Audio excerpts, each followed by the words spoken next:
Autofagia. Aqui também uma característica extremamente importante do jejum intermitente. Aqui ela explica basicamente 70% do benefício do jejum intermitente é explicado através da autofagia, que nada mais é que o processo de limpeza celular, onde há uma degradação de organelas citoplasmáticas. Para a gente entender melhor, pessoal, vamos colocar uma célula aqui, ó. Isso aqui é uma célula, né? Lembrando lá em histologia, né, o estudo do desenvolvimento dos tecidos, uma célula por meiose e mitose forma 2, 2 forma 4, 4 forma 8 e assim por diante. Uma célula vai formar tecido, tecido vai formar órgãos, órgãos vão formar sistema, sistemas vão formar o corpo humano. Então, tudo parte das células, né? Na realidade, anteriormente a célula tem o estudo dos átomos, né?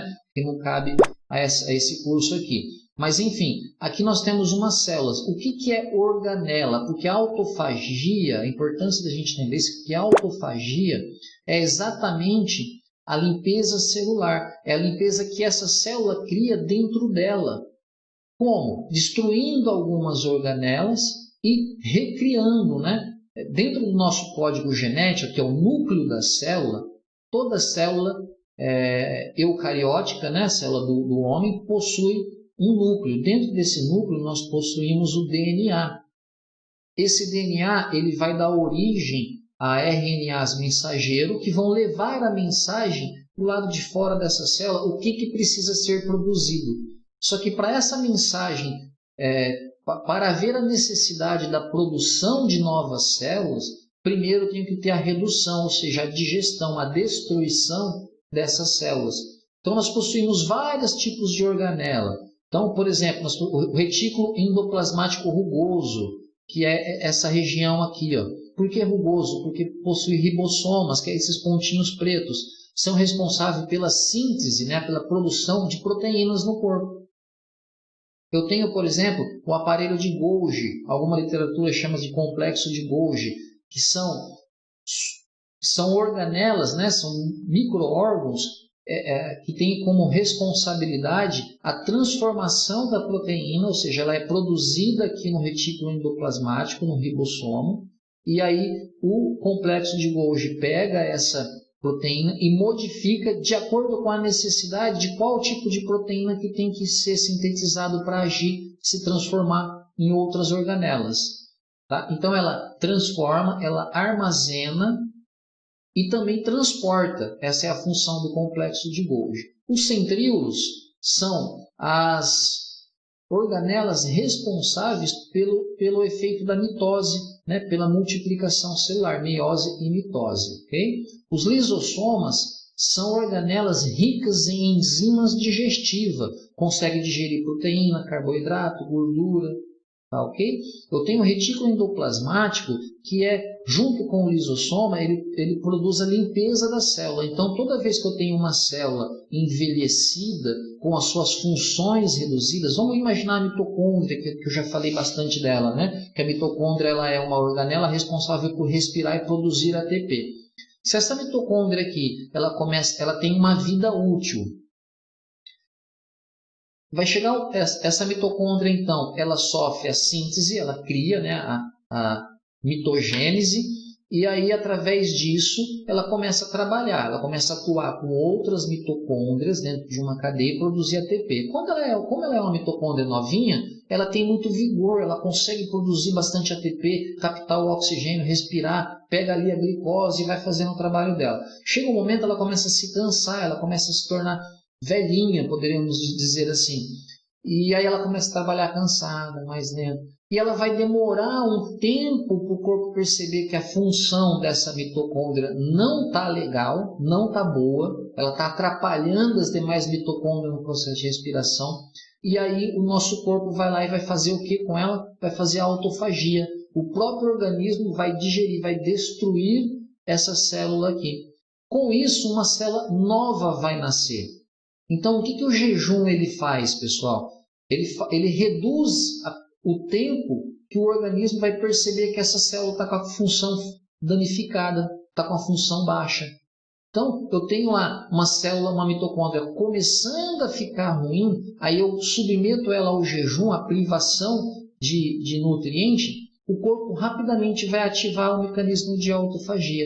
Esse mecanismo, o processo de autofagia, inicia com a produção de proteínas que se ligam até formar membranas. Então, quando o corpo percebe que eu preciso, de uma certa forma, eliminar uma mitocôndria velha, o meu retículo endoplasmático começa a produzir algumas proteínas, o aparelho de Golgi ele percebe o tipo de proteína que precisa fazer e é uma proteína da autofagia. Essas proteínas, então, elas começam a se ligarem, elas começam a se ligar uma com a outra e vai formar uma membrana, uma estrutura que vai envolver, então, essa mitocôndria. Ela vai formar uma membrana ali em cima. E aí ela vai se unir ao lisossomos. Né? O lisossomo é uma substância, essa organela aqui, que contém muita enzima. A hora que ela se une ao lisossoma, o lisossoma vai lá e degrada, digere essa mitocôndria envelhecida. E aí, na sequência, pelo fato de ter no código genético, no núcleo e no DNA, vai formar RNA mensageiro, e aí o retículo endoplasmático vai formar uma nova proteína que vai constituir uma nova mitocôndria. Está vendo que lindo que é a histologia aqui? Isso nada mais é que a autofagia. Então, o que eu quero que vocês peguem desse slide aqui? Que a prática do jejum leva à autofagia, que é a destruição daquelas células envelhecidas do nosso corpo. Isso acontece com as células do nosso cérebro, com as células musculares, com as células da pele, de todo o nosso corpo. Então, o corpo ele elimina, é como se o jejum intermitente fosse uma pré-agressão ao nosso metabolismo. Obviamente, se eu ficar muito tempo em jejum, dias, né, aquele jejum contínuo, vai ficar autofagia, destrói, eu danifico totalmente o meu tecido. Não é essa a proposta do jejum intermitente, sim, pelo contrário. Ele leva à autofagia, danifica aquela célula. Na sequência, eu tenho o período que eu vou consumir alimento, e aí esse alimento vai sintetizar, vai dar oportunidade para que o nosso núcleo ali, o nosso código genético, sintetize novas células. E com isso eu aumento o meu vigor físico, a minha longevidade, tá ok, pessoal? Que aí é isso, nada mais é então que a degradação de organela citoplasmática estimulada por estresse. A hipoxia também, que é a privação de oxigênio, também leva à autofagia. Depressão dos fatores de crescimento e a privação de nutrientes, que é aqui que não interessa. Esses três fatores, então, levam à autofagia, tá ok? O jejum intermitente aumenta o mecanismo de autofagia, que foi o que eu expliquei. Agora, outra célula, mTOR. Diferente, então, da autofagia, a célula mTOR, ela inibe a autofagia. Ela inibe. Então, o jejum leva à autofagia. O mTOR, ele vem ao contrário, ele inibe a autofagia. Por quê? Porque o mTOR, ela é uma substância, ela vem da família também de crescimento, regula o crescimento e proliferação celular. Ele está envolvido com a síntese proteica, né? A transcrição em DNA e RNA.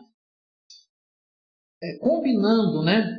Concomitante aí ao slide anterior que eu expliquei, a autofagia na célula mitocôndria, que vai formar a produção de uma membrana que vai, na sequência, ser digerida e destruída, logo em seguida, o código genético vai fazer uma transcrição através do mecanismo de mTOR e vai sintetizar uma nova mitocôndria. Então, eu preciso também do mTOR atuante. E é isso que o jejum intermitente faz. Uma hora ele inibe, uma hora ele prolifera. Foi o que eu expliquei anteriormente. Carboidratos e proteínas ativam vias de sinalização do mTOR e com isso inibe a autofagia. Aquele indivíduo que fica comendo de 3 horas, 2 horas, lambiscando entre uma refeição e outra, está chupando uma bala, mascando um chiclete com açúcar, está comendo uma banana, está o tempo todo comendo, o tempo todo ele tem mTOR ativando, mTOR ativo. Então ele nunca tem autofagia. Aí aquelas células, aquela mitocôndria dele e aquelas organelas que vão ficando disfuncionais com a sua função reduzida, demora para morrer e para ser substituída por uma nova, porque o indivíduo fica com a autofagia inibida. Estão conseguindo entender onde eu estou querendo chegar? A autofagia diminui com a idade, aumentando o número de organelas disfuncionais. Imagine então um indivíduo com uma idade um pouco mais avançada, que fica comendo, se alimentando o tempo todo. Ela está sempre com a autofagia inibida. Todas as organelas dela estão ficando envelhecidas de fato e reduzindo o seu trabalho. Olha que interessante. A mitofagia associada à autofagia pela inibição da mTOR. O que é mitofagia? É a autofagia da mitocôndria. É exatamente aquilo que eu expliquei para vocês no slide anterior. Tá? Leva a maior longevidade, menor risco de doenças metabólicas da idade. Cadê o estudo? Aqui, ó, o estudo de 2017, bastante recente, tá?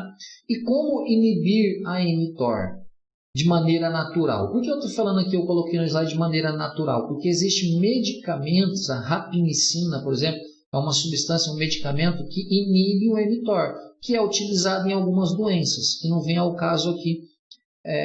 Porém, nós estamos falando aqui de uma inibição de maneira natural, para obter alguns benefícios da autofagia. Então, em alguns momentos, eu quero que o meu corpo realize a autofagia, que ele elimine, fazer o meu corpo eliminar as minhas organelas envelhecidas, e depois sim eu vou comer, e aí vai aumentar o mTOR, e o mTOR vai sintetizar de novo essas organelas, mas agora elas são novinhas. Por isso aqui, ó, o jejum leva à inibição da mTOR. Legal, inibiu o mTOR, aumenta a autofagia, destruiu células velhas. Quando eu me alimento, eu ativo o mTOR, tem ativação. E é isso aqui que o jejum intermitente faz. Um momento eu privo, outro momento eu me alimento de maneira adequada. AMPK, proteína quinase ativada por adenosina monofosfato. Vamos lembrar aqui comigo rapidamente.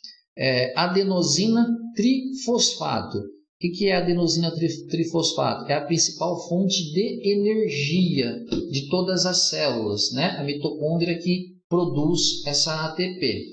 Já foi bastante dito aqui nesse curso sobre isso. Então, toda vez que se existe a adenosina trifosfato, que é uma molécula que possui uma adenina com 3 moléculas de fosfato, existe também a adenosina difosfato, que possui 2 fosfatos, e a monofosfato, que é um único fosfato. Tá? Então, aqui nós estamos falando agora da produção de proteína quinase ativada por adenosina monofosfato. A escassez de nutriente ou o rácio celular de AMP-ATP sobe, eu ativo a AMPK. Ativa a AMPK. O que a AMPK faz? Ativa a autofagia. Tá? Olha o estudo que mostra isso. Então, lembra que eu falei que no slide anterior a mTOR inibe a autofagia, a AMPK ativa a autofagia. Quando que eu ativo a autofagia? Quando eu faço escassez de nutriente, ou seja, o jejum, né? Já vim falando sobre isso, agora eu só trouxe o mecanismo fisiológico, a substância que leva a isso e o estudo que comprova, e o rácio celular de AMP-ATP, ou seja, prática de exercício físico, por exemplo. Tá? Tanto a escassez como a prática de exercício, eu aumento MPK. Verificamos que muitos benefícios da prática do jejum intermitente, o exercício físico também proporciona isso. A autofagia ativada, seja pela diminuição da atividade das vias mTOR, né, slide anterior, quando eu inibo a mTOR, eu ativo a autofagia. Para inibir a mTOR, eu fico em jejum. Ou seja, pelo incremento da atividade da AMPK, que é isso aqui. Como que eu aumento a AMPK? Escassez de nutriente. Seja a autofagia ativada por um mecanismo ou pelo outro, tá? Que ambos concominam com o jejum, cerca de 20 genes irão dar origem à formação das estruturas de novas organelas. Síntese de organelas. Lindo isso, né, gente? Vamos falar um pouquinho agora de jejum e sistema imunológico. Ó. Também tem a ver com o vigor físico, né? Tem a ver com a saúde, tem a ver com a longevidade. O jejum, ele aumenta a grelina. O que a grelina é? É um hormônio produzido nas células gástricas que aumenta a sensação de fome. Até aqui tranquilo? Jejum aumenta a grelina, que é um hormônio que aumenta a sensação de fome. Deise, então é por isso que as pessoas ficam com fome quando estão fazendo jejum? Também. Mas lembrando que o fator neurotrófico produzido após uma adaptação em um longo período de jejum, e um metabolismo adaptado com isso, reduz a sensação de fome. Então são substâncias trabalhando de maneira antagônicas, tá? Por isso que cada indivíduo, mais uma vez eu repito, cada indivíduo vai se adaptar e vai ter uma melhor aceitação ou não da prática do jejum intermitente, tá ok?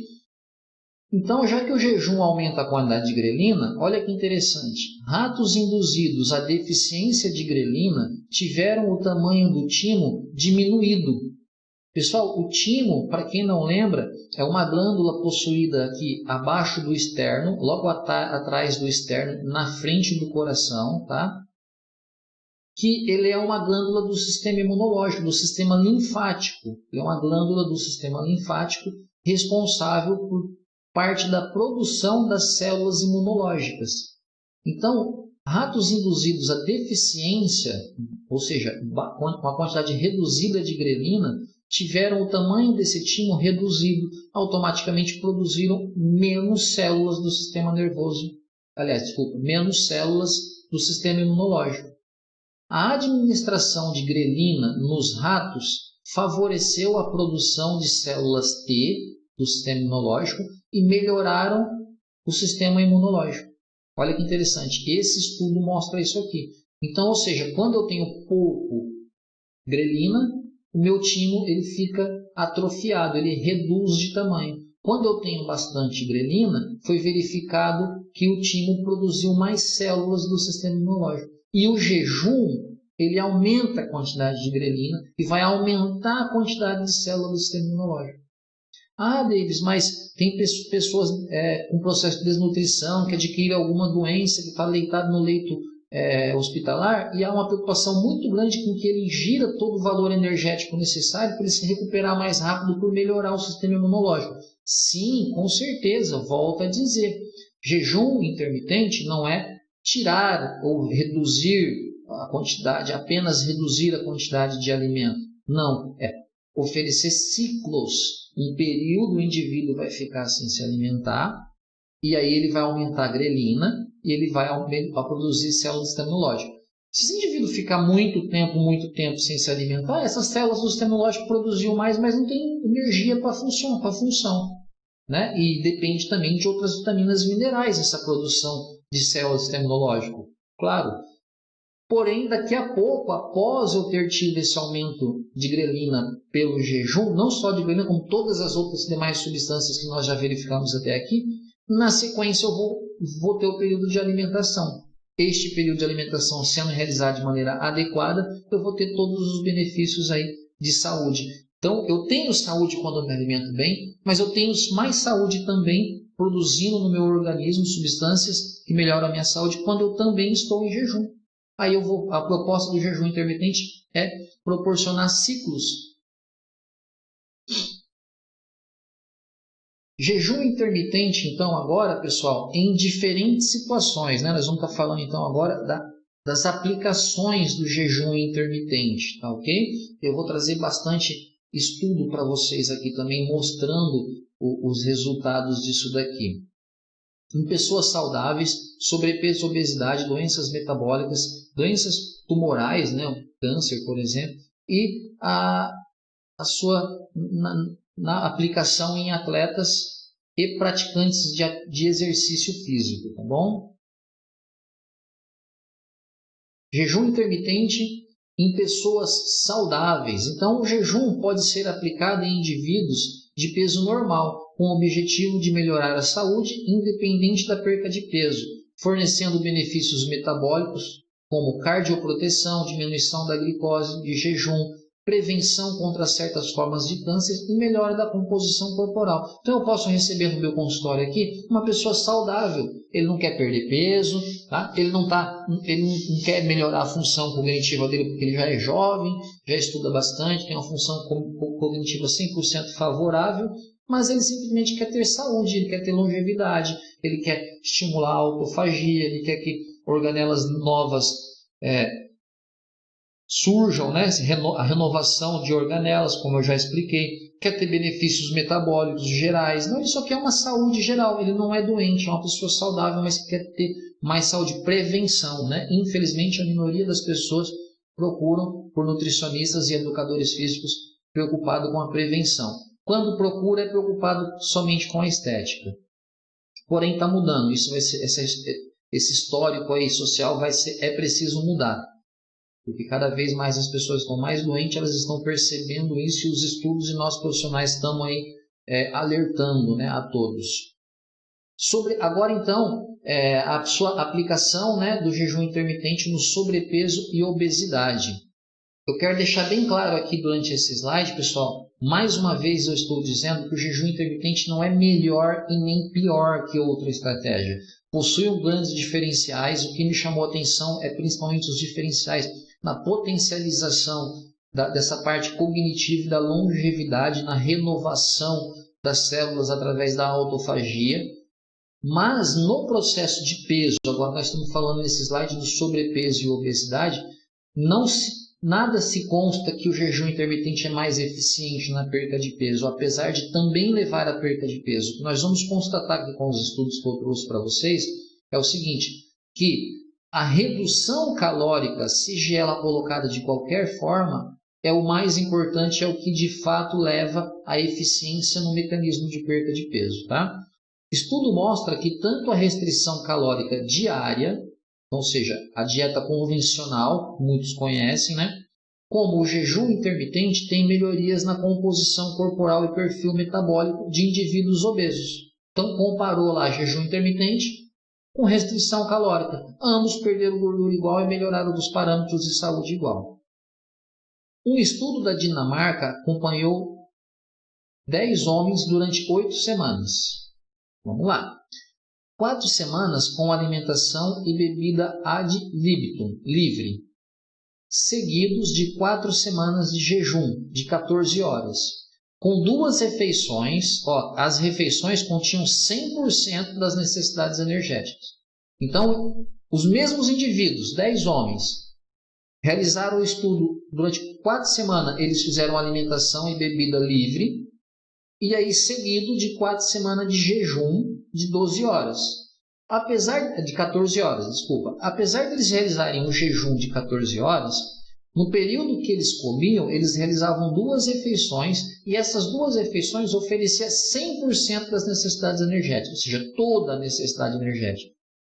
Não houve efeito sobre a composição corporal, metabolismo da glicose e função cognitiva. Perceberam, então? Esse estudo mostrou que o fato dessas pessoas ter praticado o jejum, porém ter dado 100% das necessidades energéticas, não levou a benefícios. Não melhorou a composição corporal, não perdeu mais peso.